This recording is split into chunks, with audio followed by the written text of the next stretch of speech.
నమస్తే. ఇవాల్టి వార్తలకు స్వాగతం. పోరాటాల పొరిటిగడ్డ ఈ తెలంగాణ తల్లి విముక్తి కోసం ఈ చరిత్ర ప్రసవించిన బిడ్డ బీఆర్ఎస్.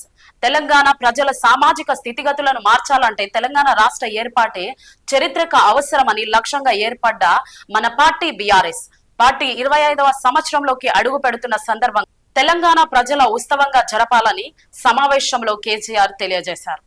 మాకు అధికారమే పరమావిధిగా పనిచేసే ఆలోచన లేదు. తెలంగాణ అస్తిత్వ పరిరక్షణ ముఖ్యం, తెలంగాణ ప్రజల ప్రయోజనాల పరిరక్షణ ముఖ్యం.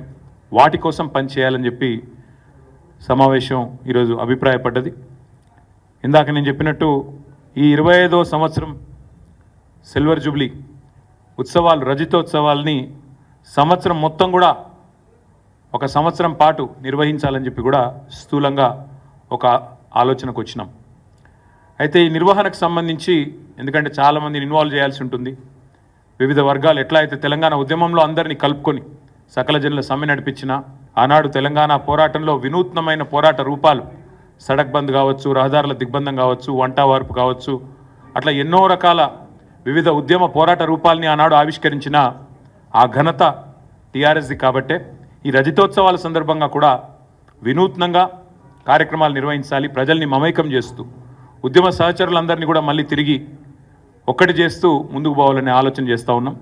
దానికి సంబంధించి రాబోయే వారం రోజుల్లో పెద్దలు కేసీఆర్ గారు కొన్ని కమిటీలను కూడా, ఎందుకంటే ఈ ఉత్సవాల నిర్వహణకు కొన్ని కమిటీల అవసరం కూడా ఉంటుంది కాబట్టి, మరి కొంతమంది సీనియర్ నాయకులతో, పార్టీ ముఖ్యులతో, అదేవిధంగా పార్టీ ఏతర వ్యక్తులతో, తెలంగాణ ఉద్యమంతో పెనవేసుకొని అనుబంధం ఉన్న వ్యక్తులతో కూడా కొన్ని కమిటీలను కూడా ఈ రాబోయే వారంలో ప్రకటించబోతా ఉన్నాం.